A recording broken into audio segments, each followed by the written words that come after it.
Hello, my name is Flint Holbrook, founder and CEO. Thank you for entrusting us with your business as we go on an adventure together to modernize your fleet. I want to walk you through the next step, which is installing hardware in your trucks. You're probably feeling a little bit overwhelmed because you got a bunch of boxes of equipment that showed up at your door. Don't worry, it's not that bad. It's pretty hard to mess this up. We're going to walk through it step by step. The good thing is that we pre-package everything that we sent you per truck. So you should have nice, clean little kits. If you open up one of those kits, it's labeled for a truck, you'll find something like what I have on the table. We've unpacked one and we've laid everything out so that you can see clearly and plainly what's included. Now there's some parts here that you may or may not have in your kit, depending on the package or the specification that you ordered and that we provided you. So let's take a minute and let's just go through what the standard kit looks like. There's three primary pieces of hardware in each kit. There's a tablet, there's a dash camera, if you've elected to have dash cameras, and a GPS tracker. Now sometimes you may have slightly different parts in your kit. For example, your tablet might look a little bit different. You might have a different model or make of camera. You might have a different model or make of GPS tracker. At the end of the day, installing this stuff is the same. In the middle of my table here, I have this wiring harness, our proprietary harness.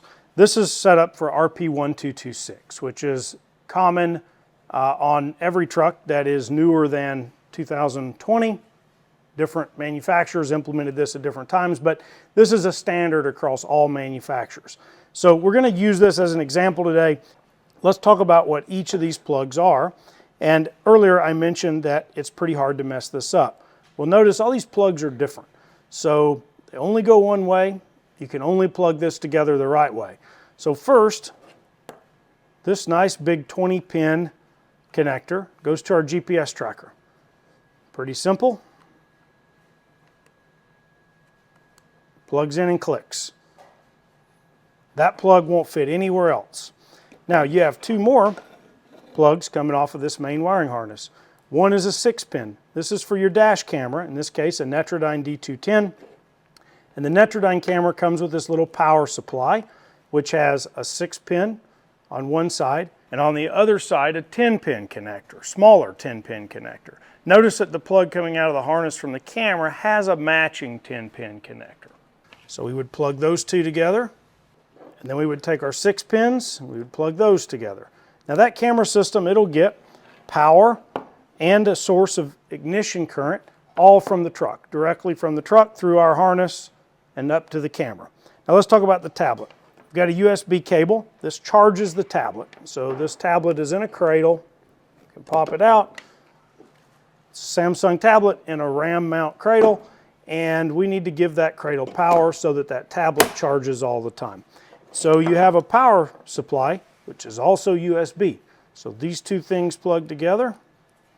And as your normal USB, it doesn't matter which way you start to plug it in, it'll be the wrong way. And then you got an 8-pin power cable. Matches right up to my 8-pin on the harness here. So plug those two things together. Now, you've got this whole kit now completely assembled and plugged together. So this is kind of where all your connections are made now. The only connection left is the connection that goes to the truck, which is the RP1226, in this case, cable.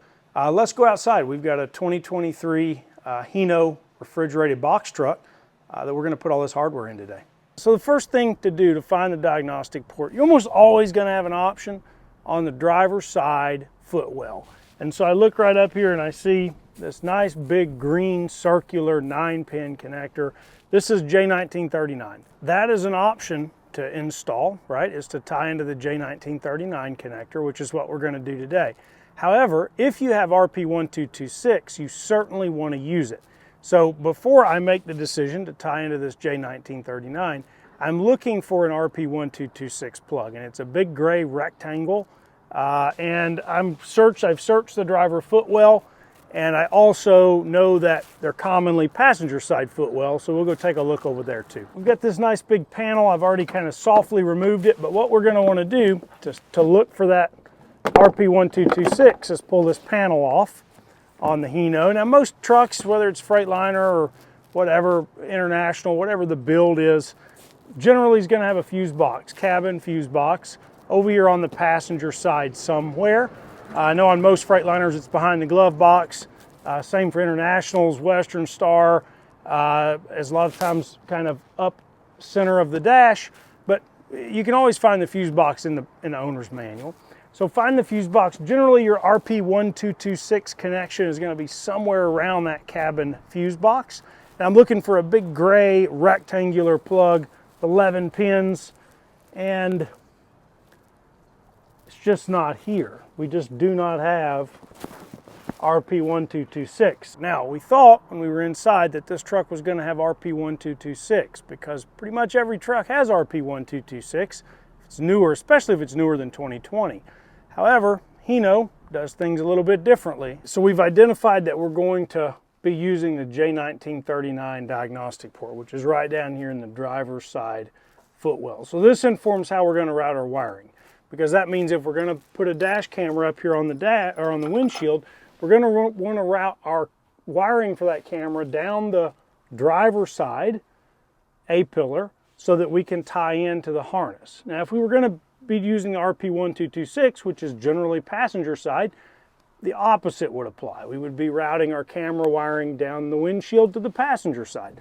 So finding the diagnostic port is very important to make the wire routing decision, which is probably the biggest decision in the installation process, because if you pick the wrong direction here, you're going to end up with a lot of rework, and we want this to be as efficient as possible for you. So next step here is going to be to remove dash panels so that we can actually run the wiring. Now, I've pre-loosened some of these dash panels because I want to illustrate how a lot of times these come apart.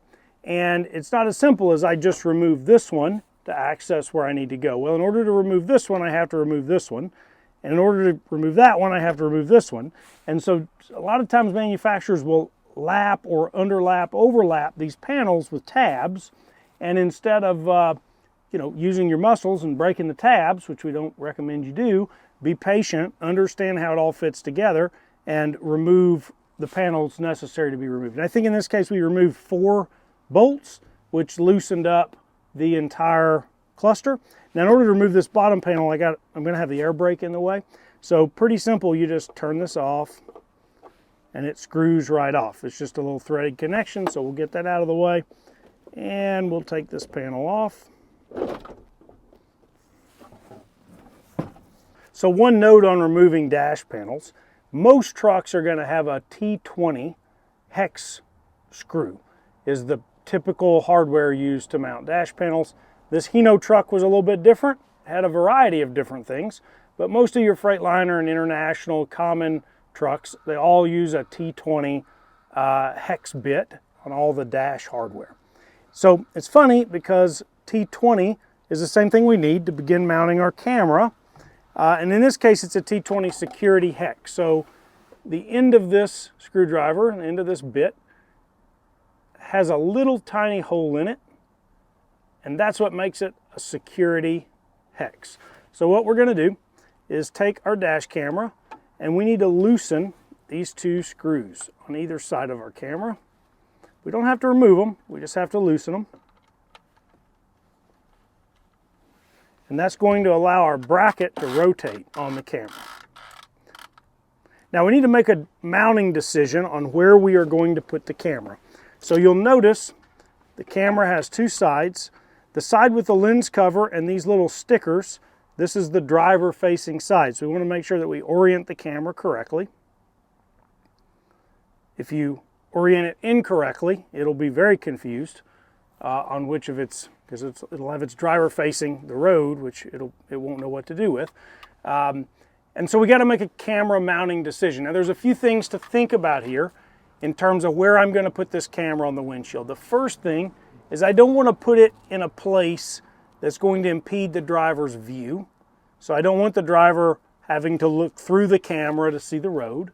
I want to mount it somewhere that the windshield wipers swipe going to run the windshield wipers. What is super convenient about this Hino truck is that my windshield wipers swipe the entire windshield. I don't have a big dead space in the middle. So notice here, I'm getting full coverage across the middle of the windshield. So that's going to make this job really easy. The third condition is I would like to mount it in a place that the visors, when the visors are down, they don't cover the inward facing camera. It's going to be pretty easy to meet our three conditions on this truck, but sometimes you have to give on one of those conditions. You can't really give on number one, right? We don't want to impede the driver's view of the road. So you have to make a decision on each truck on exactly where you're going to mount the camera. So on this truck, should be pretty easy. And I would elect to put my camera right there because that's not going to impede the driver's view. I have plenty view of the road here as a driver, and I'm dead center on the windshield. I'm in an area that the windshield wipers swipe, and I cannot be, the camera's not easily covered by the driver putting the visor down. In the kit, you will have received one of these little 3M adhesive promoters. So it's got like a felt tip. This is kind of like a menthol cigarette where you got to crack it in the middle and to activate it. We don't want to crack it quite yet. Before we crack it, we want to peel the 3M backer, the glue backer, off of our adhesive on the camera. Because this is all going to happen pretty fast. Once I apply the adhesive promoter, we've got a very limited amount of time to get the camera mounted. And then I'm going to crack the middle of my adhesive promoter. You'll smell it. The tip will begin to have adhesive promoter on it.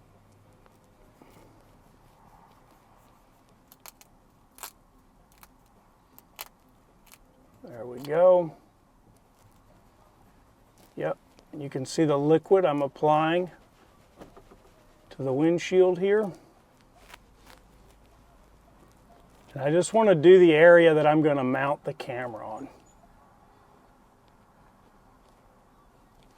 Just like that. And now once that's on, I take my camera, nice and level and straight. I stick it firmly to the windshield. Now this camera is now firmly mounted to the windshield. You've got about 90 pounds of resistance strength if you do this correctly in this mounting configuration. So then all I got to do is adjust my camera angle, and there's an app that you can view the camera angle on. You'll also get pretty darn good at just guessing this. You want it facing just slightly down. If you can see the angle that I'm holding it at here. You don't want it facing up in the sky. You don't want it facing down at the road. You want it kind of level to the horizon. Then all I'm going to do is tighten these screws with my T20 hex.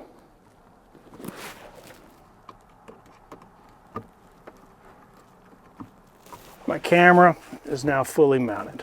As I prepare to run my camera wiring, I'm going to need to go down this A-pillar. So in this case, you don't actually have to remove this handle. You can just kind of pull this off, just like so. You're not going to need a lot of clearance here, just enough to run a cable. And we're going to run that cable through the headliner from the camera, behind the headliner, and right down where you can see these OEM cables going down this A-pillar. Next step is we're going to unbutton our camera wiring. This is probably my least favorite part of the installation, is running the camera cable through the headliner. A lot of trucks is pretty easy. Fortunately, we got a hard one today, so we're going to get a really good example of how to do this. So I'm just going to unbundle this.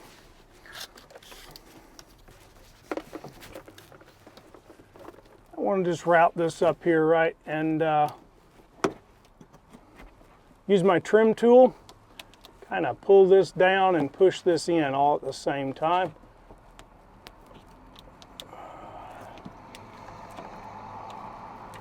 And you might have to actually remove this loom. This loom adds a lot of thickness to this cabling, so we'll go ahead and do that in this case.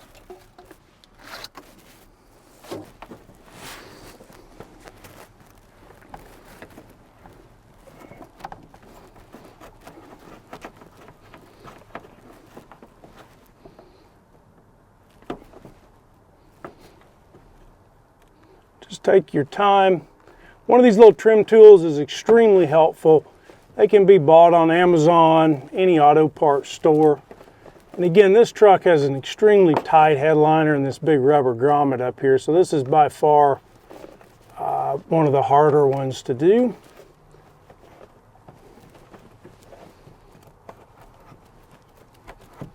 Great.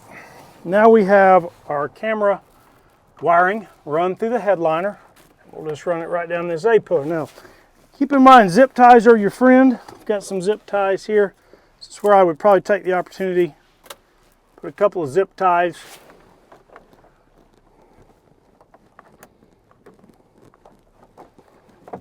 right alongside this factory OEM wiring.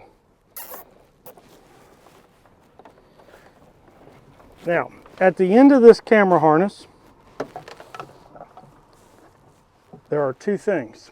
There's the plug that we talked about earlier that's going to plug into the wiring harness.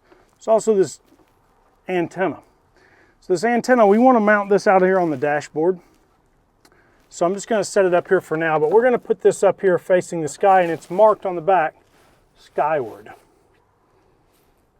Pick a spot here on the dash that you're going to want to have this, but you'll have too much cabling here, obviously. So we'll just bundle up what cabling we don't need and zip tie it off. Always handy to have a set of flush cuts handy so you can cut your tails. So you'll notice down here at the bottom of this A-pillar there's a gap, and that gap passes straight down to where the diagnostic port is. So what we can do is pass our plug side down through that gap. A little hard to see, and now I've got it right down here next to my diagnostic plug so that I'm ready to make my next connection. I'm all done with the A-pillar, so I can go ahead and bundle it back up. We've got our camera pretty much installed, not fully connected yet under the dash. So the next thing that I like to do when I'm doing installations is go ahead and mount our tablet, or at least run our cabling for our tablet. So here's our tablet charging dock that we talked about earlier, and its charging adapter. So right now we don't really care about the dock, and we can loosen up these wires. And we know that the 8-pin connector needs to end up over here where our camera connector is. First thing I want to do, right, is I got to figure out a way to route this cable. This is my 8-pin. It needs to end up over here where my camera cable is. So I've kind of started routing it through the dash, and notice I have this handy inline fuse. So the reason we put a fuse right here is if the driver, for instance, puts a metal pin in that tablet cradle and shorts across its charging pins, well, you're going to blow this fuse and not the fuse that runs the entire system. And so fortunately for this truck, there is this handy little cargo light panel, and it is super easy to remove. It's just right here by the key. So I'm going to try to get this fuse positioned behind that panel so that in case I ever have to change it, it is pretty easily accessible. So I'll just tuck this back through here.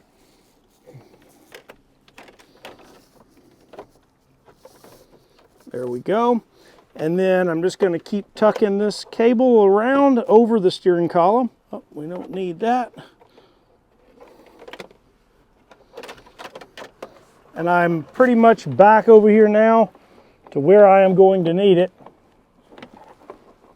when I wire it into the wiring harness. Now look, there's one thing you got to be really careful of right here on top of the steering column is you don't want to run this wiring in a way that the driver adjusting the steering wheel up and down is going to pinch your wiring. So you can see where the factory has run wiring. So I always just follow the factory's lead on this. So I'm going to get my wiring tucked right in there with their wiring, and I'm going to put a zip tie on that so that it's nice and stable, and we don't have to worry about it flopping around and the driver pinching it as they adjust the steering wheel. So these dashboards are pretty tight, so be patient. Long set of needle nose pliers, pretty helpful for zip tying. There we go. And so now what I'm left with is I've got my tablet charging cable, I have my camera cable, and now we're ready to put the main wiring harness in this truck and start buttoning it up. All right, this is our wiring harness. I'll go ahead and open it up so you can see what it looks like. This is the truck end. So this black connector will replace the OEM's 9-pin connector, and the OEM's 9-pin connector will screw into this side of, so this is called a Y harness. Kind of looks like a Y if I hold it up there right. Then on the other end, we've got our 20-pin connector for our GPS tracker. We've got our 6-pin connector for our camera. We have our 8-pin connector for our tablet power. So we'll go ahead and get this installed. Now, don't forget about our power adapter for this Netrodyne camera. Not every camera has one of these. Depends on what you order, but in this case it has one. So this guy will plug there. Just so that we don't forget it, we'll go ahead and get that out of the way. And then next we got to remove the OEM's diagnostic port. This one's pretty easy. Normally they have some pins or a clip above them. This one has a clip. So you just kind of squeeze it, pop the cover off, and now you are left with the OEM plug right there. Now to get this OEM plug out of this housing, you got to rotate it. And it will slide right through that little grommet, just like that. Okay, so now our plug, black plug, will replace the OEM plug. We'll put their clip back on. Just like that. Now we have their plug here.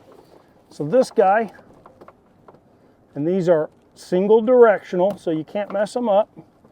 We'll plug right there. And now we'll zip tie everything up in just a minute so that it's nice and neat and clean.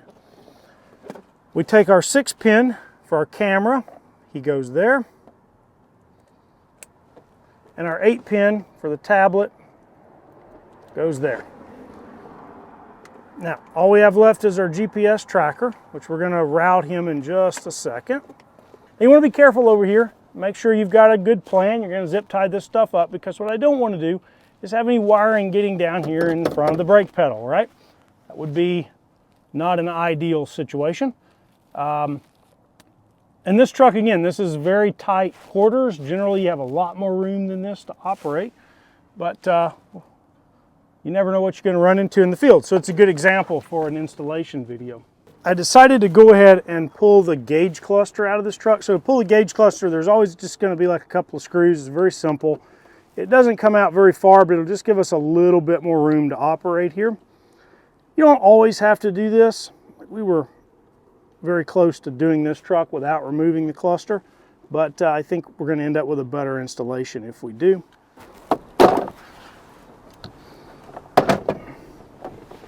So in this case, it's 4 screws, 2 at the top, 2 at the bottom.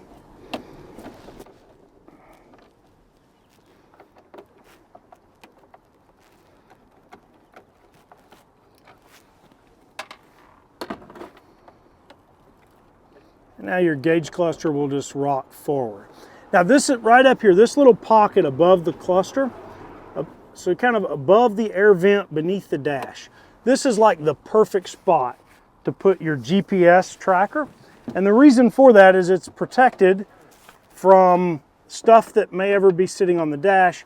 There's also nothing in between this little pocket and the windshield except for plastic. And plastic does not really interfere with GPS performance. So I would just, and this little guy is also marked this side up. So we would just make sure to get that side up, tuck it right in there, nice and clean, just like so. And we would just run our cable kind of up through the dashboard here. So I'll just plug that in right there. My GPS box is kind of good and firmly tucked. And notice when I plug that up, I start to get some lights on that GPS box. Orange flashing light means that we are acquiring GPS satellite. Blue flashing light means we are acquiring cell phone signal. If we turn the ignition on at this point, we will see a green light, which means we are talking to the truck's engine computer. So that's exactly what I would want to see right now for status lights. You'll expect these orange and blue to go solid in the next few minutes, and that will indicate that you're ready to rock and roll. Now I've got some extra wiring here. This is a nice little pocket up here to house your extra wiring. So go ahead and do our magic with the good old zip ties here.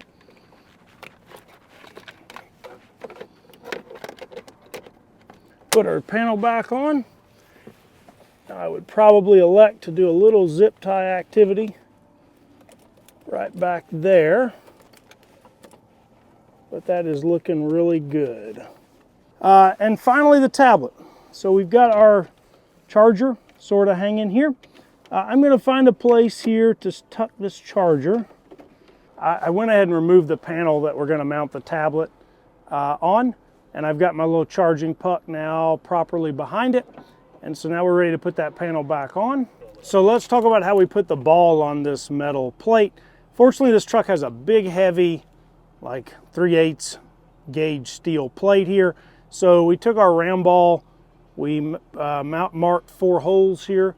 We drilled 4 holes, and then we just used lock nuts on the back. Very simple.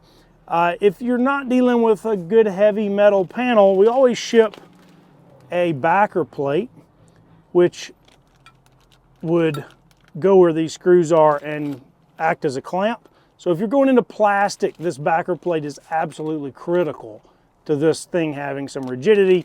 Obviously in a 3/8 inch steel plate here, we're gonna be all right without it. Just remount this guy.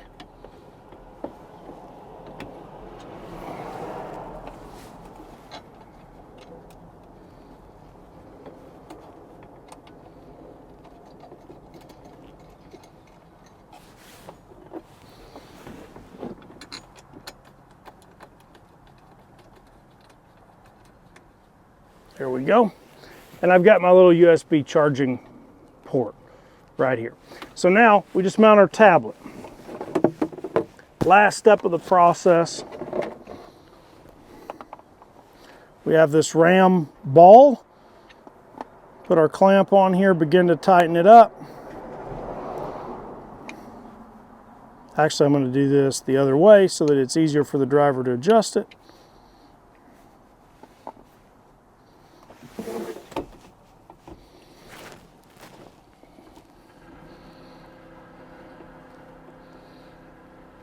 Tighten that down. Now we got a nice rigid tablet mounted on the dash. Plug in my charging cable here, and you could conceal a little bit of this cable behind the dash. Now I like to take some electric tape and wrap these connectors. You can see I've already done this one. This just prevents vibration through time, loosening up a USB port. So the last step here is just to validate your installation. So some really simple stuff you can do. I want to see LED lights on this camera, which we see here. That means we have power. This green light means we have power. The red light means that our driver-facing camera is not recording, which is fine. We're not moving, not a big deal. I would remove this lens cap so that it is ready to go when a driver gets in this truck. I also want to make sure that my tablet is charging, which it is, means it has power. And I want to check on my GPS box that we put right back here that I've got solid status lights now, which I do. I have solid blue and solid orange, and I do not have the truck's ignition on, but if I turn on the truck's ignition, I get a green light, which is what we would expect. So blue means we're connected to the cell network, green means we're connected to the truck, and orange means we have GPS lock on the GPS satellites. So at this point, this installation is done. The only thing left is to put our dash panels back together. I would probably conceal just a little bit of this wiring behind the dash. But just as a recap, here's what all we did today. first thing is we identified where our diagnostic port was. In this case, it was driver's side footwell. So then we mounted our dash camera, and from that identifying where the diagnostic port was, we ran the wiring driver's side through the headliner, down the A-pillar, down to where we have our main wiring harness. The next thing we did was we mounted our GPS tracker, in this case behind the instrument cluster. You want to be careful with the GPS tracker. You want to find a place to put it that does not have metal between it and the sky. Plastic fine, glass fine, but not metal. So I wouldn't want to put that like under the fuse box or under the radio or under the heater motor. And so that's why I needed to get higher in the dash, and I chose to remove this instrument cluster so that I could do that. So we got the GPS tracker, and then we ran our wiring for our tablet cradle charger, which is here, behind the radio and back to our main wiring harness. So at this point we have the entire system installed. Everything plugs back into the main wiring harness. The biggest challenge here, obviously, is just running the cables through the dash to where you need the cables to be. Look, we've got a really good support team. You know, I'm the CEO, and you can pick up the phone and talk to me if you have trouble with installation. Support at TruckSpy.io is a great resource. We've got a well-trained team who's standing by ready to assist you. If what you saw today seems really daunting, we've got a huge network of installation technicians all over the country. And so if you want to have, if you want some help getting this done, reach out to us and we'll work with you to get the right technician for you scheduled as soon as possible at a reasonable cost. And you can just let the experts take it from there. Thank you so much for joining me. I hope you found this useful.